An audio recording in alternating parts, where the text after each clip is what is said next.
Well, hello there, and again, welcome to another session here on Webchat. Good to have all of you with us once again.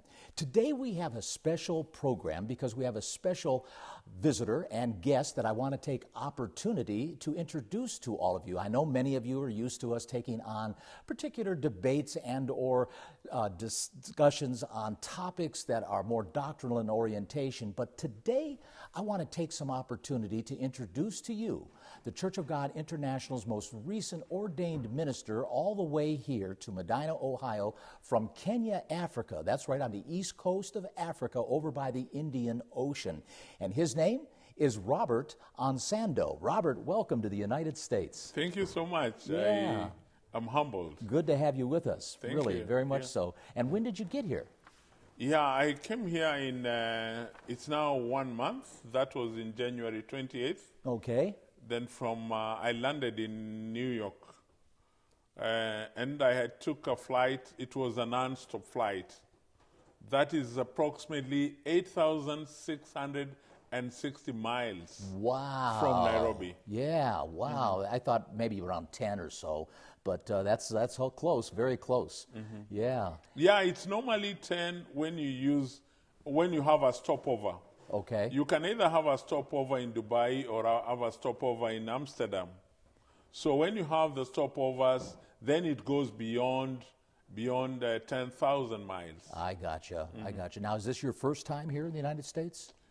I have been in the U.S. I think this is my fourth, fifth time, because I first started coming to the U.S. in 2014. But for Church of God International activities, this is the first time. Okay, okay. And you got quite a schedule yet still ahead of you. You have, from here, you're going to Atlanta, Georgia?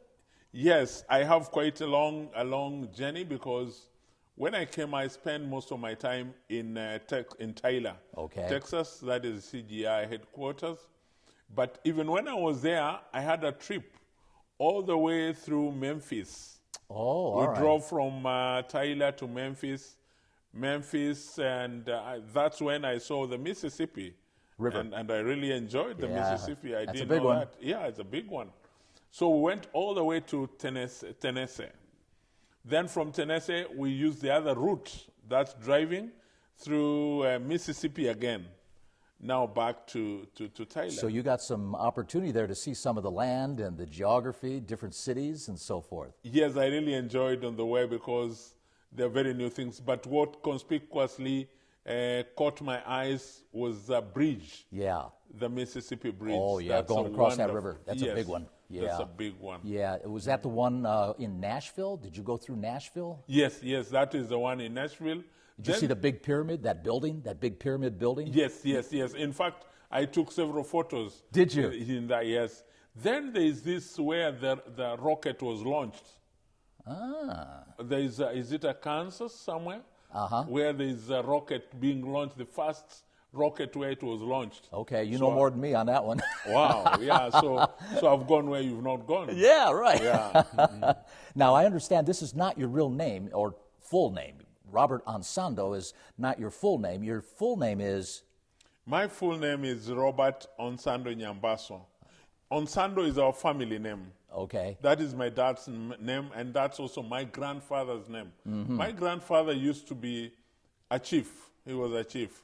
And when you say chief, you mean like a government official? Government official. Okay, like a parliamentary minister of Not sort? really, not elective. That is not an elective position. Oh, okay. It is just a chief, an administrator, So he was, and my father was my grandfather was a polygamist. A polygamist? Yes, he had 6 wives. Six wives? He did very well. Is that legal in Kenya? Yes, it is legal because it is under the Constitution of Kenya. No kidding. And so that they can have, like, if they wanted to, 10 wives? Yes, you can, as long as you are able to take care of them. I see. You can have as many as you want. Wow. It's legal. That's very, very interesting.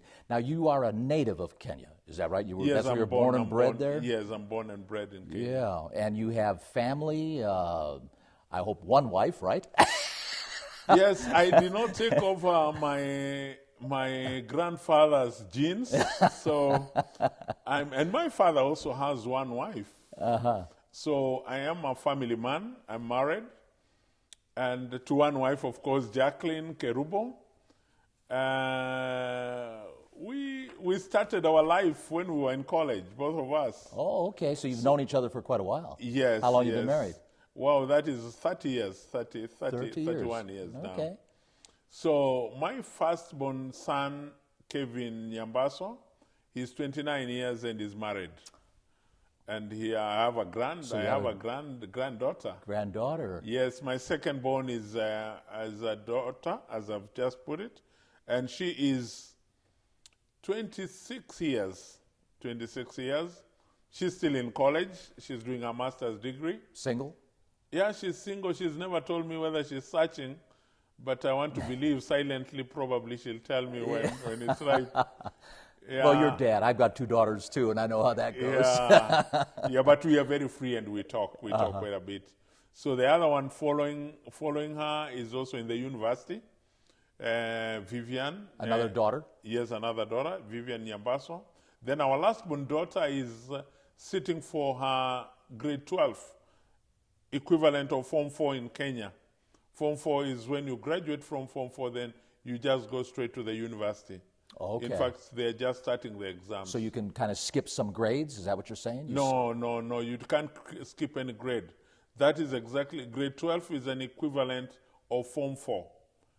Form 4 is the last stage, the last stage of high school. Okay. So then you go to the university. So she's very intelligent, obviously. I want to believe she is because she's been doing very well. Yeah. And you know, in Kenya, the only difference is it's exam that determines your destiny. If you fail in an examination, especially that one, the final exam, then that is either the end of you or the beginning of you, or the beginning of a different life altogether. Because that is what makes you move to the university or get a better university, or that will be the end of your education level. So uniquely enough, then, kind of blowing up the myths, education is very important in Kenya. Education is very important because papers really matter.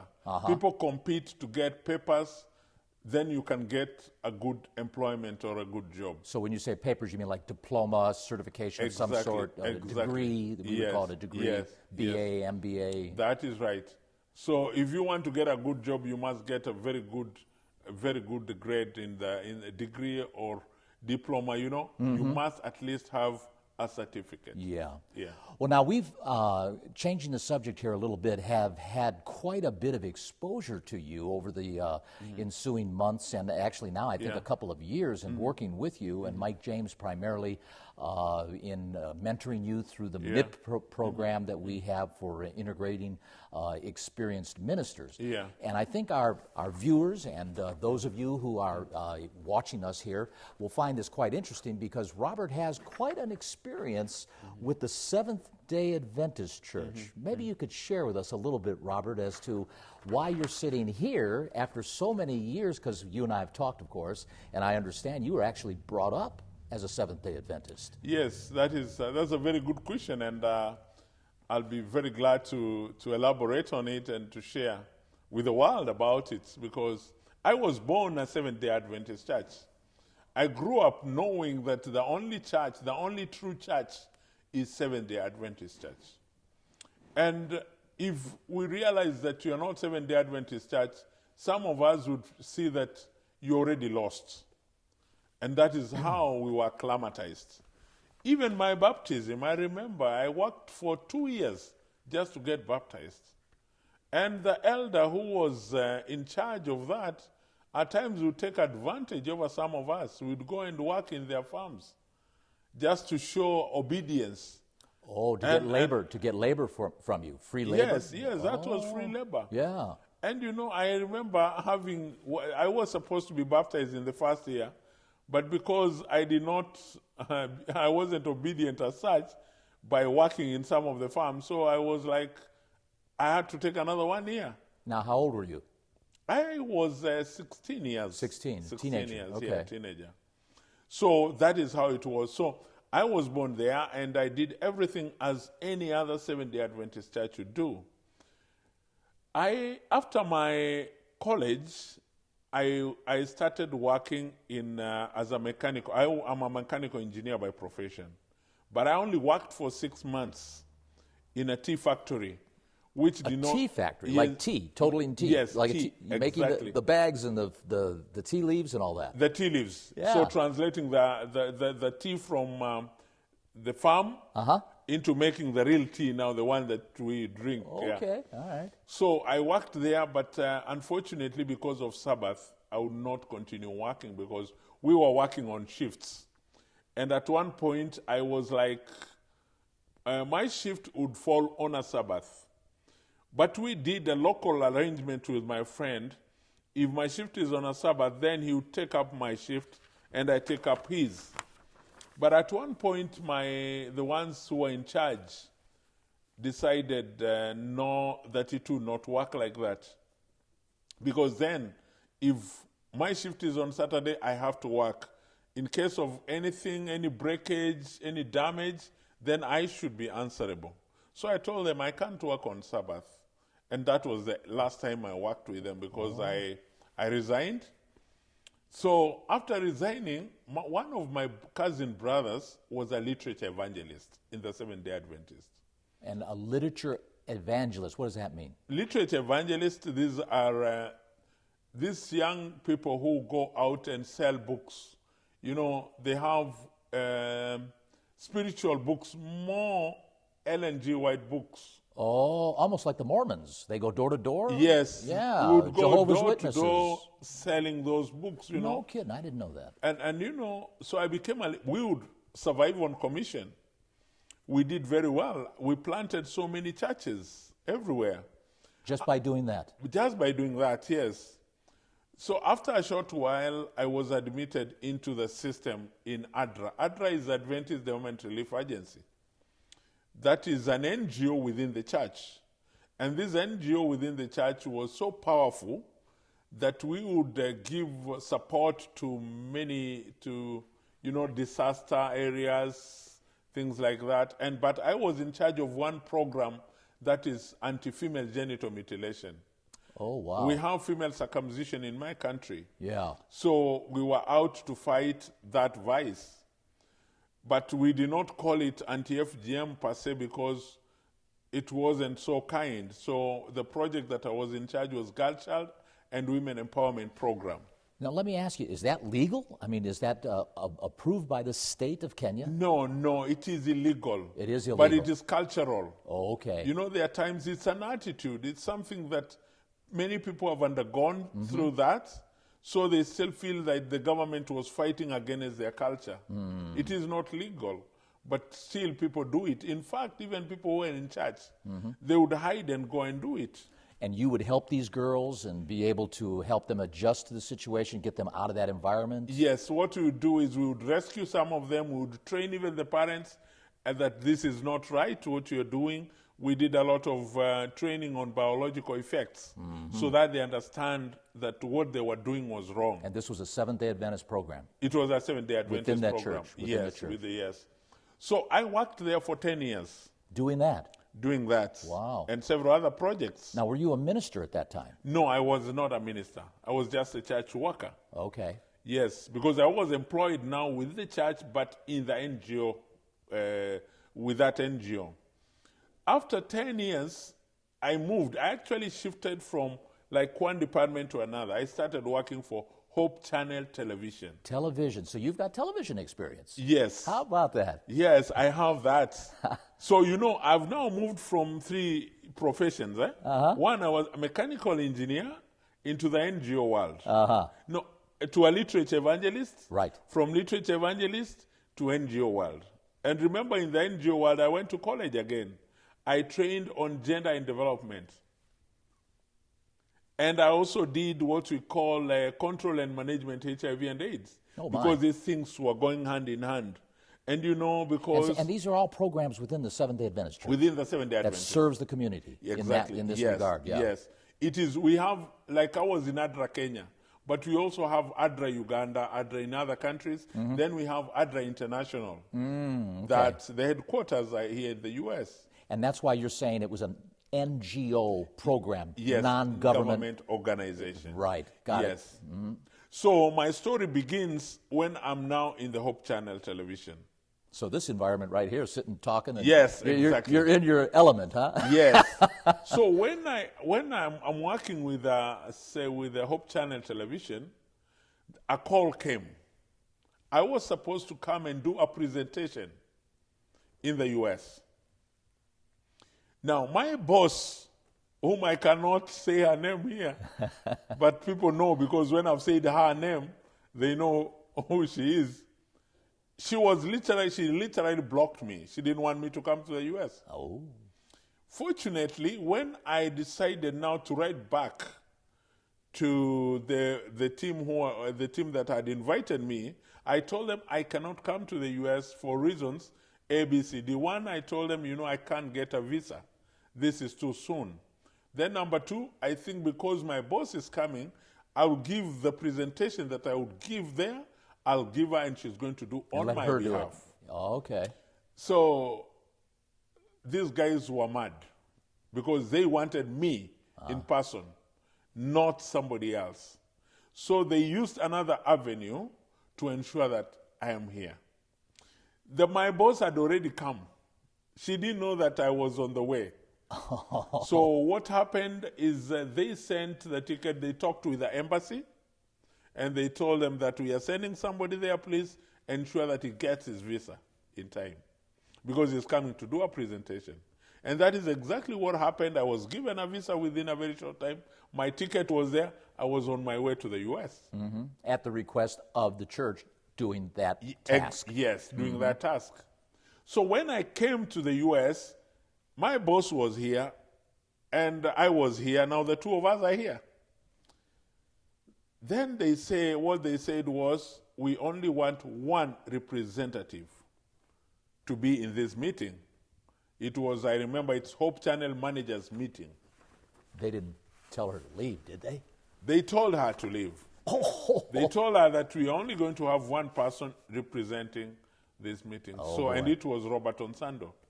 I bet she wasn't happy. She was dismissed, and she wasn't happy. Definitely, you know that. And now I did my presentation. It was wonderful. Everybody was happy about that. When we went back home, things were different now, because I started doing programs for Hope Channel Africa. And in this program, life started becoming difficult, and eventually they told me, instead of dismissing me, because they were supposed to dismiss me, and the only way they had to do is to send me back to college. Oh. They said, you are not a pastor, now you need to train as a pastor.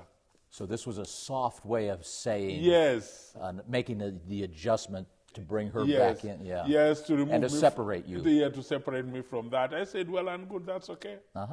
Then I moved. I started my theology class. All was well, and but this is one of the best universities in Africa, University of East Africa, Baraton. And this was a Seventh-day Adventist university? Yes, Seventh-day Adventist university.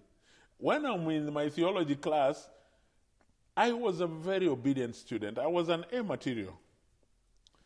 Now, we were reading a lot of Ellen G. White books, a lot of them. One day, I come across, this is Ellen in one of her books where she had written, Early Writings, page 14. She had written that, I heard the voice of God like many waters, which gave us the day and hour of Jesus coming. So she's claiming that she knows not only the day, but the hour of the return of Jesus Christ. Exactly. And she put that in writing. It is in writing, Early Writings, page 14. And she says and claims she heard a voice telling her that. She had a voice like many waters. Wow. And this was the voice of God. My, oh my. That gave her the day and hour of Jesus coming. So I went to class and I presented, this was one of the classes of 50 students. And what I wanted was clarification now here. So you're taking the Bible and comparing it to Ellen G. White's writing. Ellen G. White writing. So I gave one of the students to read the Bible first. And the Bible is very clear. Nobody knows the day nor the hour of Jesus coming. Absolutely. We know nor that the Son, not even the angels in heaven, but the Father. Yeah. Then here comes somebody else who's saying she was shown the day and hour. Then I asked, what is this? Can you please clarify? Should we follow the Bible or should we follow Ellen G. White? Simple question. Hell broke loose. Uh-oh. Uh-oh. Then I was reprimanded for trying to, to say that Ellen G. White is a liar. And how did it come that I'm insinuating? What I was insinuating was Ellen G. White is against the Bible. Mm-hmm. So I was told to go to the office later on, which I did. Yep. And I was told, you know what?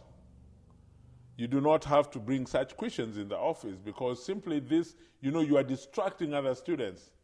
And this is heretic. So they started, this is kind of what started the ball rolling of dividing you from their teachings because now they're calling you a heretic? Yes, they called me heretic.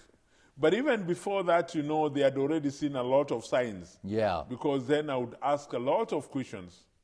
And one of the questions that I had asked that was never answered is whether it is true that Jesus was crucified on a Friday.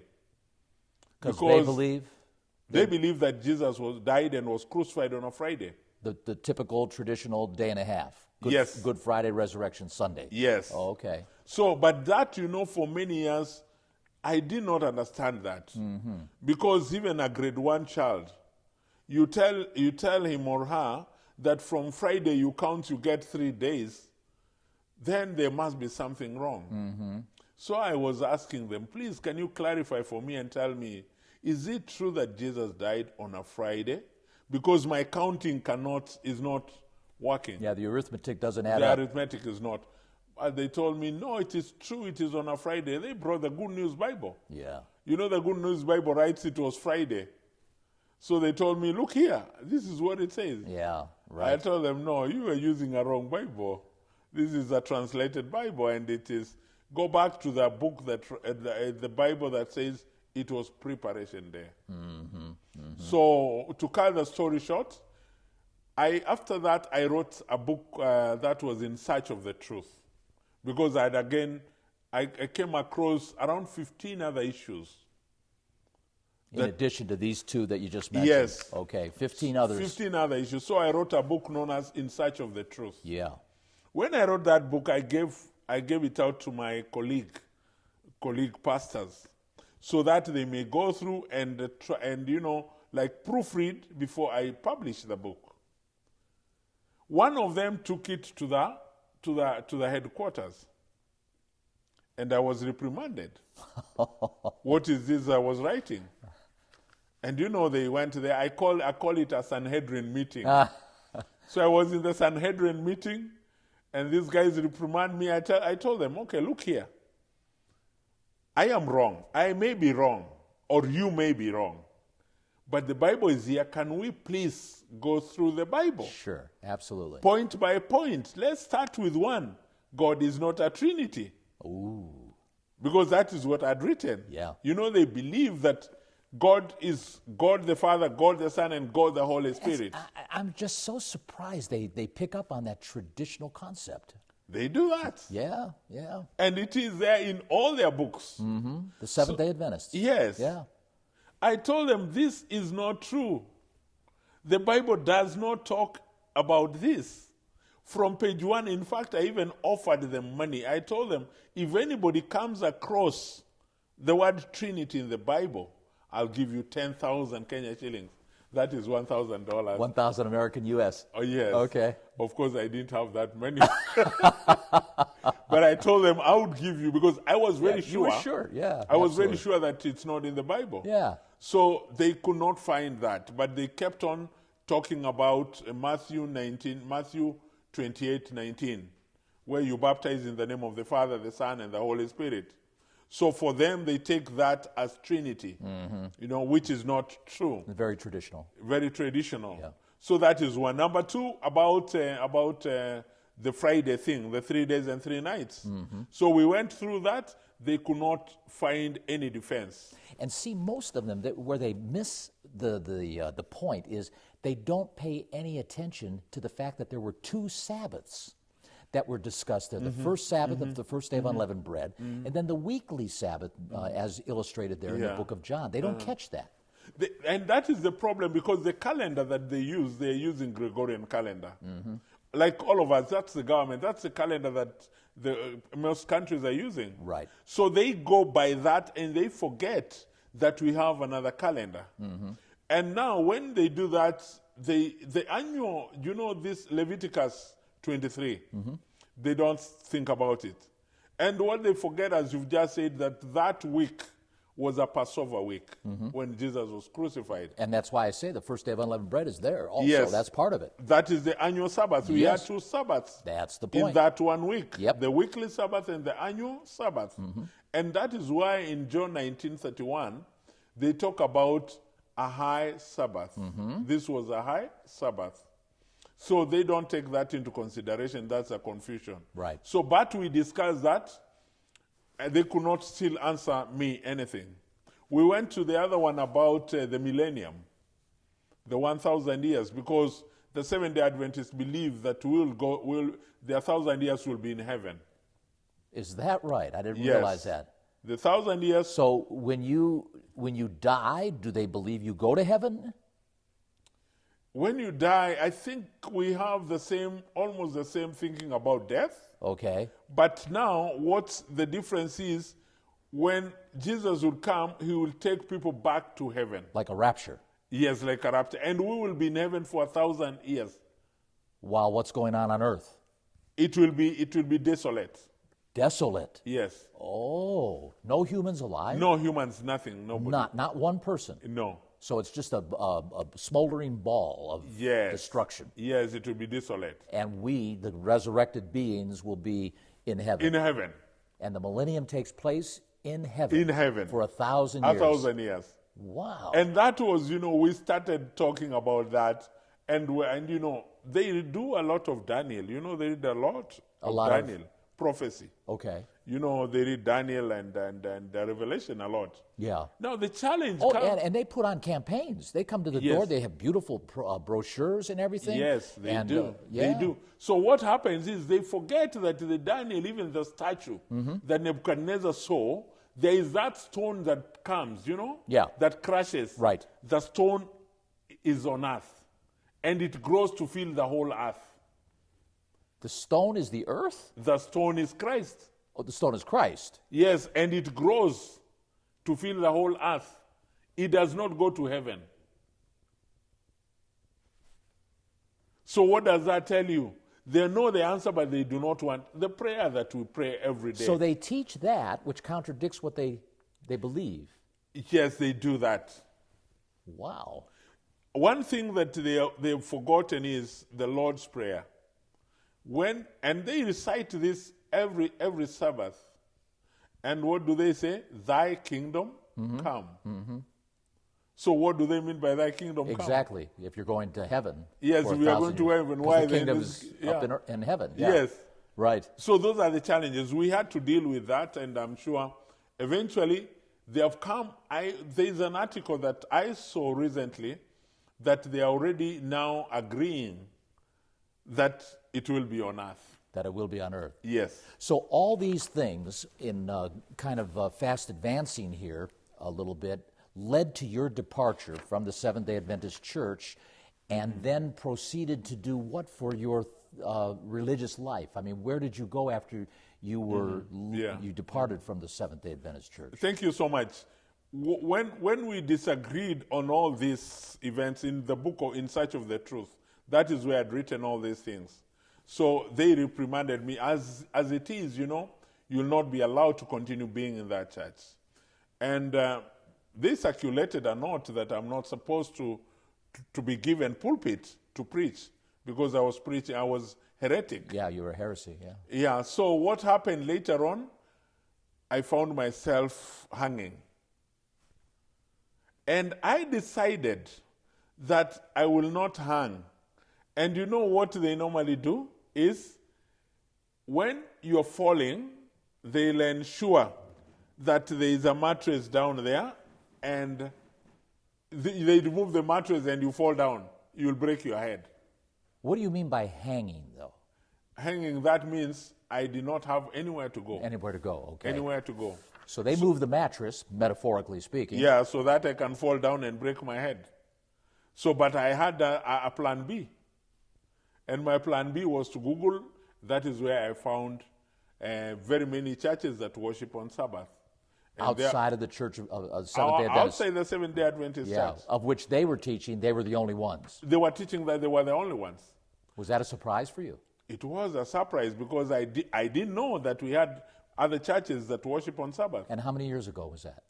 That was 7 years ago. 7 years ago. Yes. Okay, yeah. So I found that. I found two churches. Church of God Seventh Day and Church of God International. For one reason, when I looked at the logo, the Church of God logo, Church of God International logo, I just didn't like it. You didn't like it? Oh, come on. Look, you can't like that? I didn't like it the first time. And I was like, wow, what is this? Then I just went for Church of God Seventh Day.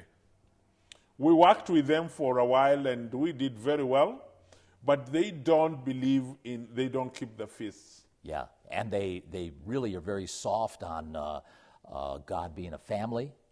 Yes. So there's still some hierarchy in that. So, and that was another departing point because I really wanted to keep the feasts.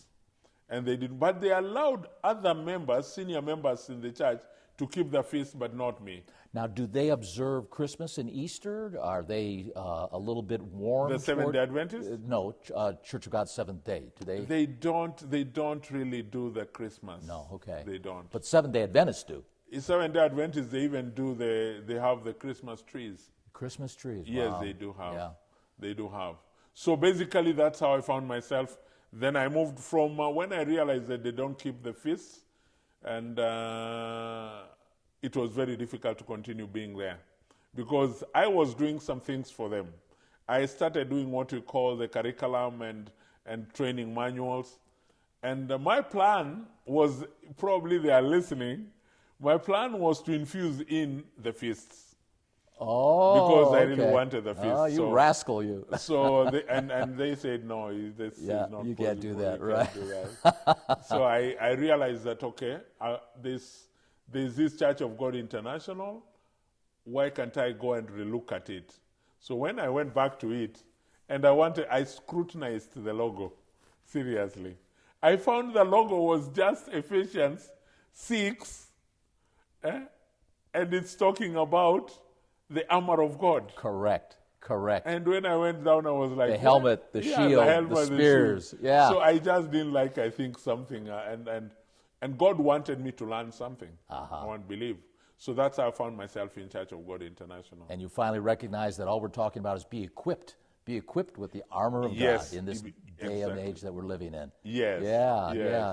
So, I know that, Robert, you are a bundle of energy because Mike and I talk a little bit, and he's shared with me your schedule and so forth.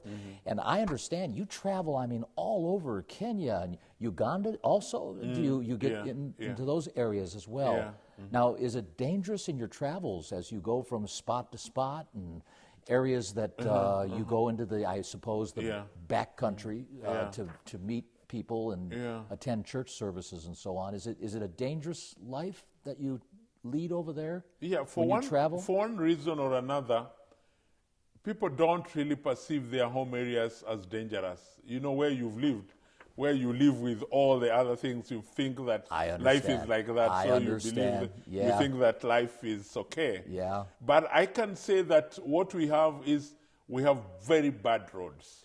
Very bad roads. Bad roads. So reaching a congregation, I break my car always. My car is, because there are times, you can slip on the way. Potholes and potholes? Yes, and potholes. We have bumps like 101, speed bumps, Oh, okay. all the way. Yeah, yeah. So I know in Jamaica, when I travel in Jamaica, sometimes the roads also in some of the areas are very, very rough and rugged, and also lots of potholes, Yeah.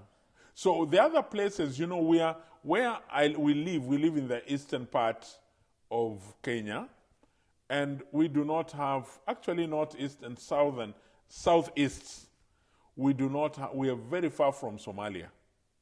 And it is only at the corner, somewhere up there, where we have some, these bandits. Okay. And they are not as such, people live there. And in other places like Turkana, it also happens like that. But I can say that there are places that are not peaceful, that you can't just go. When you travel to northeastern Kenya, you must have like a security. But back in my home and in Nairobi and other places, safe. You can walk even at night. People probably walk safer than Chicago or New York, perhaps. There are places that are very, very safe in Kenya. Yeah, yeah. Yes. And a lot of people have the idea, that East Coast, that east sector of Somalia, maybe the eastern coast of Kenya, along the Indian River there, is a lot of piracy, trafficking, drug trafficking, guns, people, human trafficking. Is that really as bad as it's made out to be here in some of the newspaper articles we see in the West? I don't think so, because piracy used to be there. That one I can say. Used to be. Used to be, but it's no longer there. Oh. We've never heard about piracy there. So they cleaned it up a little bit. They cleaned it up. I see. Yeah, yeah. They cleaned it up. Interesting. Very, very interesting. Well, I'll tell you what, that here in the West, we oftentimes get a lot of exaggeration. Oh, yeah. And things are portrayed not always the way they really are. Yeah. Are there any concerns about like wild animals, or are they pretty much on preserves and are not, like out west? You can go out west here in the U.S. and you can see a moose walking right down the street of a little town like Jackson Hole, down in Wyoming. You'll actually see a moose, or occasionally you'll hear California, especially Northern California. I think some of you may even be living in Northern California. You go out and start jogging, you run the risk of possibly even being tackled by a cougar or a mountain lion, so you got to kind of be careful in certain areas in the U.S. even. Do you have those concerns over there in Kenya? I mean, can I go out jogging? I like to run. Can I go out? Kenya, what earns foreign income are the animals. And the beauty of Kenya is about animals. Is that right? We have all kinds of animals. We have the lions, the giraffes, and all this. By the way, I live 20 miles away from the animals. Just 20 miles? Yes. And they're out wild, or are they on a preserve? They're wild. They're out wild. They're wild, yeah. Okay. So when, we have to do a game drive all the way inside, and there are schools that are right inside the game reserves. So for us, it's like, it's our life. It's your life. You just take it in stride. Yeah. Yeah. That's kind of like the people out west. I mean, they see a moose, in their backyard, or a bear coming down the, in West Virginia to the cabin they're staying at. They just kind of, drink their coffee and wink at it. And wow. as it's the lion and elephants. Yeah. Lions and elephants. Yes. Yeah. Yes. Now, you were mentioning to me, I recall that over at the Feast in Kenya, there is a place where you can get in a car or some kind of a vehicle and drive through an area that's kind of preserved where the animals are. Yes, we are planning, if not this year, probably next year, with the support of our friends, that we want to do a very special Feast of Tabernacles in the game reserves, where we have all the animals, and we will pitch a tent inside there. And for 1 week, we are going to enjoy, because we're going to have a lot of game drives in between, and we'll see all sorts of animals. Now, what is a gimbrite? Gimbrite is we have special vehicles. Okay. Where you have to be in because you can't walk. Oh, like Jurassic Park. Like Jurassic Park. Yes. A 4x4 of some sort. Yeah, 4x4, and then you are there protected, because You know, there are others that are very wild. Yeah. So like the rhinos, and you know, we have rhinos, we have all these cheetahs. So we have to, we'll enjoy. We are planning for that. How many people do you think will attend? I'm looking at between 300 and 500 people. 300 to 500 people. Yes. Now, you've had feasts already. I mean, we had one there last year. And at one site or 2, 3 sites? We had 3. Last time we had 3 sites. We had 3 sites. Okay. And were they large sites? But what we are planning for, we would want to have one big site. Okay. Where all of us come together. Mm-hmm. And that is the beauty of the feasts. Absolutely. But when you have very small feasts, you know, you don't get to know one another. For me, feast was like, you know, a come together, knowing one another, enjoying together. Mm-hmm. You know, that is what we are looking for. Mm-hmm. However, small feast sites do lend themselves for people to get to know one another. They're a little bit more quaint and tidy. I remember back in the worldwide days, and I think some of you are probably viewing this, remember we used to have 10, 15, 12,000 people at one site, Robert, at one site. And we had like 9, 10, or a dozen sites scattered across the United States back in those days. Wow. But unfortunately, those were so big and cumbersome that you only, usually, you know, wherever you would choose to sit, and like most human beings usually sit in the same place, only got to know those few folks on those aisles, you know. Whereas a feast site with maybe 50, 100, 200 people, you really get to kind of move in on each other and get to know one another. You know, by the end of the feast, you should know everybody almost. Yeah, you should know. So what we are talking about, because some of these feasts are just held within the church area. So the best thing is probably to move from your home area to a different area. Then it makes the difference. Okay. But when you are doing the feast in your own church, for example, you are having your feast in your church here. That's correct. And so I'm leaving. It will not make any difference, you know. Right. So, but when you go out like somewhere else, then it makes a lot of sense. That's a good point. Very good point, Robert. Yeah. Very good point. Well, friends, I know that there's just so much here to talk about with Robert and having him here. I hate to kind of close the program out, but as we usually do, we like to try to keep it within a 45, 50-minute time period here. So time has actually run out on us, Robert, and what a discussion we've had here where we've covered quite a bit of territory as far as your background. And I hope you feel a little bit more acquainted with Robert Onsando here, because he's going to be one who's working with us over in the Kenya area, and I know he'll be working very, very hard and traveling quite prolifically as you have been up to this point, even, because you've been with us now and working with us for what, 2-3 years? Yeah. At least, with Mike James, as well as the Ministerial Council and so on. So, friends, we're going to cut off now. We don't have an offer. However, let me just remind all of you that you're more than welcome to go to our website at cgi.org.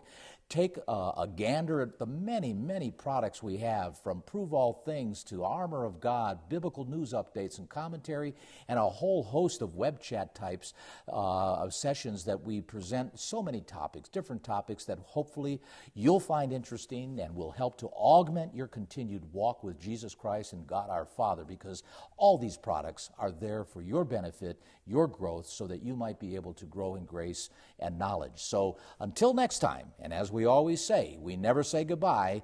We will see you the next time on another session of Webchat.